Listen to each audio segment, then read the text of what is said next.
Howdy gamers, welcome back to another B-Dog adventure. This one, coincidentally, does not come from my cable guy days. This is actually a lore video from me being in college.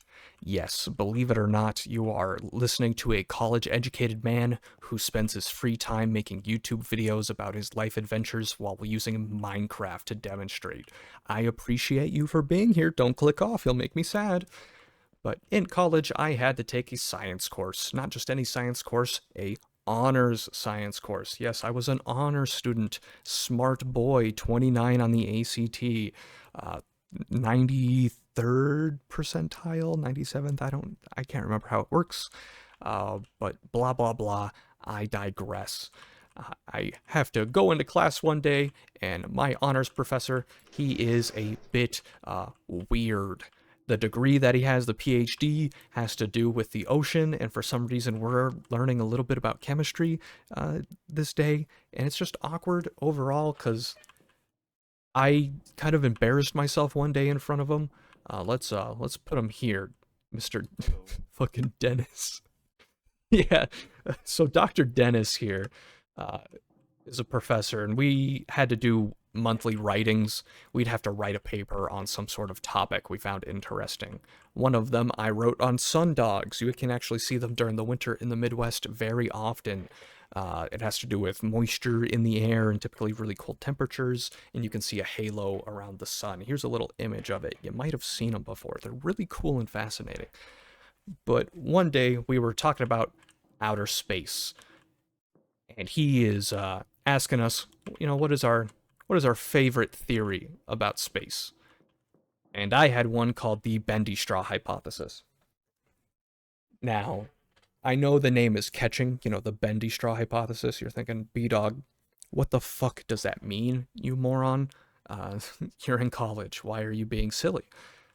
So I explain it to Dr. Denis that theoretically, what if we got a whole bunch of bendy straws together, right? End into end. And we had one end in the ocean, and then one end all the way in outer space. Would the vacuum of space, the difference of pressure of Earth and not Earth, would that suck all the water out and cause a mass extinction event? Extinction?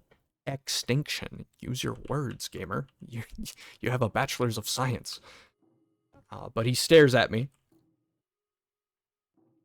and he just keeps staring at me like this is the most asinine, mind-boggling, dumb thing he's ever heard in a classroom of about 24 other people. But he also teaches the large chemistry and physics courses, which is like, 100 in a lecture hall. And I'm singled out. I'm just like, you know what? I'm sorry, fucking Dr. Denis. I'll never speak ever again. And he just goes, it's fine. It's a bit silly. I don't know if it would work or not. Do some research on it with your findings and submit it for extra credit. And I was like, Dr. Denis, your class is literally the easiest fucking thing in the world. I already have 100%, but you know what? I'll do it. I'll do it for you, Dr. Denis. So, already, I love Dr. Denis. I trust him implicitly. And one day he brings us over to the chemistry lab. Let me close the door there. And he's just demonstrating the flammability of some chemicals, where he'd just throw them on the ground and light them on fire. I went to a weird college.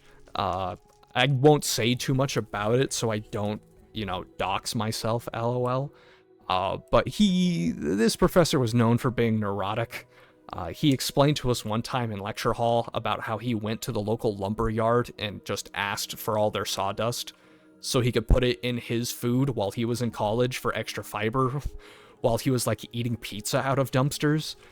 This man was a fucking national hero, and I have an entire booklet of quotes from his classes. If I find it, I'll put a smattering in this video, and if I don't find it, you'll be left wondering for forever. Yeah, sorry to get your hopes up like that. But he's just throwing these fucking chemicals on the ground. And then he throws on some other chemical, and it does some crazy shit, my gamer. It turns the fire a different color. Sorry, Dr. Denis, I almost lit you on fire. It turns it to a different color. And me and a whole bunch of other gamers, we're just chilling in here, dude. Where do you think you're going? Oh, they are... This is weird. Why are you flirting with me? This is not like college at all. Oh, they want out of the burning building. But shortly after he adds this latest chemical onto the ground, something like kind of tastes funny in the air, and it hurts to breathe in. It's... If you've ever, you know, been stupid enough to pour in, like, vinegar into a shower, and then bleach into a shower, and then an ammonia-based cleaner, you know how if you're stuck in there, it really, really hurts to breathe? Yeah, it's essentially the same exact thing. And a couple of us make it known, hey, Dr. Denis, why does it hurt in my lungs? And he goes, oh, whoopsie daisies, I forgot when I mixed these two together and added heat, it causes inflammation in the airwaves. So he immediately puts out the fire and triggers the overhead vents and escorts us all out of... Get out of my way, gamers. Escorts us all out of the fucking lab because he accidentally gassed us. Thankfully, the woke mob virus hasn't gotten to us yet, so we haven't sued him for it. But no, we just, we had a nice fun day looking at fire and then getting out of classes early because he accidentally used chemical warfare. Shout out to you, Dr. Denis. I hope you're still riding and dying by the way of the fire. Cheers, gamers. I'll see you in the next one.